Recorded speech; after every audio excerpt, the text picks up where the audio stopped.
Menu makan hari ini adalah pecel, dadar telur, ada tempe, sambal goreng, dan tentu saja ada sayur mayur sebagai pelengkap pecelnya. Tidak lupa selalu ada kerupuk. Ya.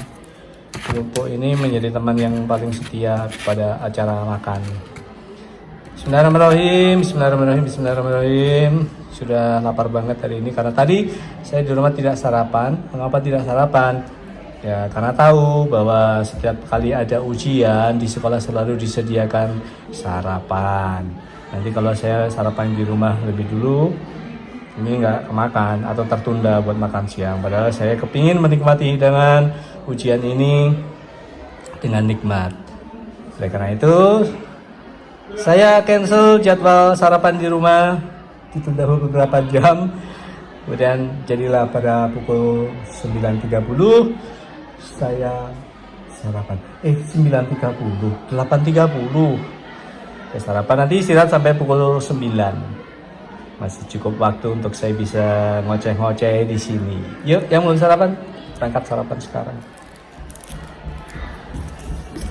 Bumbu pecel dibungkus plastik otomatis karena tidak selalu bisa disantap pada saat yang ditentukan. Nanti kalau telanjur dicampur dengan sayur akan jadi cepet. Nah sekarang tinggal mengucurkan ke sayur. Terus sebagian saya kucurkan ke nasi. Ini cara saya bersantap selalu begini kalau ada bumbu-bumbu ya. Orang bilang cara makan saya jorok karena apapun dicampur jadi satu. Tapi ya nikmat seperti itu. Ketika bumbu dicampur jadi satu, merata gitu dengan nasi, itu rasanya beda dibanding tidak tercampur kemudian masih ada nasi doang seperti ini, kemudian bumbu terlalu banyak. Makanya saya pilih untuk mencampurnya saja. Aduh, ini perut sudah keroncongan banget. Jadi pas keluar istirahat pertama, pas laparnya maksimal. Ketika tidak ujian saya selalu makan setelah subuh karena terbiasa seperti itu. Saya kalau makan tidak mau terburu-buru, harus mengalokasikan waktu yang cukup untuk bisa makan dengan santai. Tidak pernah saya makan terburu-buru. Saya sudah pernah bilang kalau tidak salah pada video-video terdahulu, ketika tidak ada waktu luang, monggo sarapan. Ketika tidak ada waktu luang untuk bisa menyelesaikan makan dengan durasi yang normal, saya lebih memilih menunda makan. Nanti saja kalau sudah ada waktu yang pas, baru saya akan menikmati hidangan. Ya buat apa hidup itu untuk dinikmati kalau setiap kali makan saya harus terburu-buru, ya mending menunda. Selain tidak nikmat juga bisa keselak. Kalau sudah keselak, ya seperti konyojo tahu rasanya keselak seperti apa. Bismillah, saya mulai makan hari ini. Makan hari ini nasi pecel sambil ngoceh-ngoceh ya. Bismillahirrahmanirrahim, bismillahirrahmanirrahim. Nikmati hidangan nasi pecel, favorit makanan khas yang tidak pernah membosankan.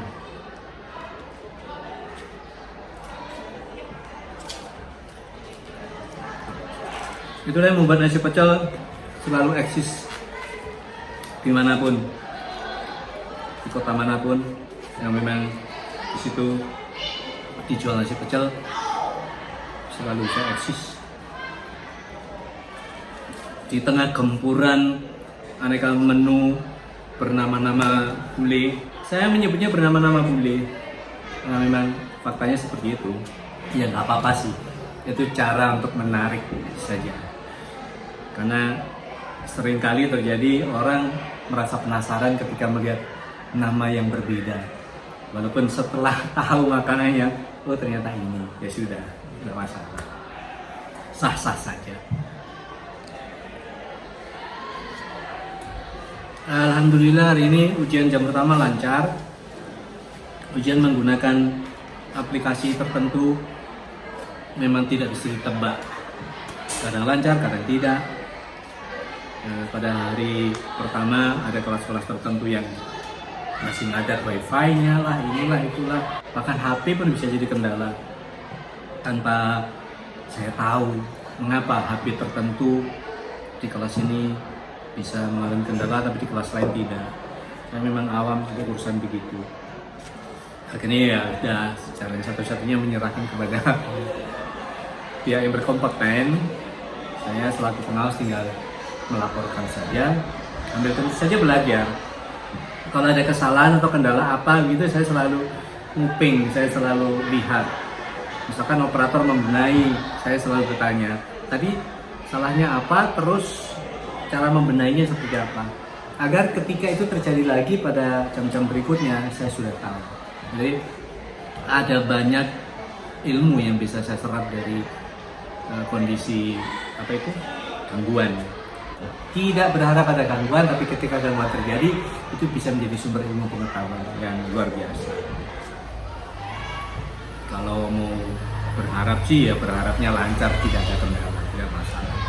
Toh belajar juga nanti bisa dengan cara yang lain di luar kegiatan ujian, untuk bertanya hal-hal apa saja yang mungkin terjadi ketika ujian berlangsung. Kendala-kendala apa yang mungkin terjadi ketika ujian dilaksanakan. Bahkan bisa saja ketika simulasi lancar, pada pelaksanaannya tidak lancar, atau sebaliknya, dari simulasi kurang lancar pada pelaksanaan bisa lancar. Tapi kuncinya memang ada di simulasi. Ketika di simulasi ada gangguan-gangguan, otomatis harus segera diupayakan pembenahannya agar ketika pelaksanaan ujian semuanya sudah beres. Begitu sih.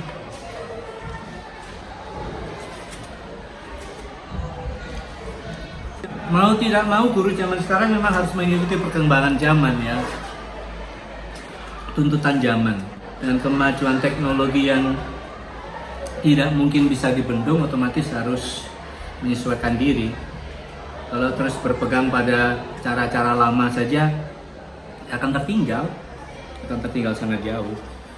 Jadi memang harus update terus, hal-hal apa saja yang muncul dipelajari agar itu bisa berjalan seiring dengan kemajuan zaman.